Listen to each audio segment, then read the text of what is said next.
ইতালির ঐতিহ্যবাহী শহরগুলো ঠিক এরকমই হয়ে থাকে। এটা হচ্ছে একটা পুরনো সিটি ইতালির। এখানে রাস্তাঘাটগুলো দেখতে একটু অন্যরকম টাইপের দেখা যায়। দেখেন পিছনের দিকে দেখাই,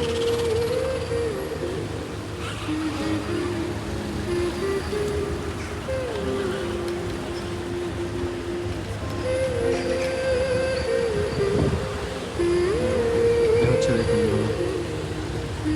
সাথে থাকেন, আমি দেখানোর চেষ্টা করতেছি।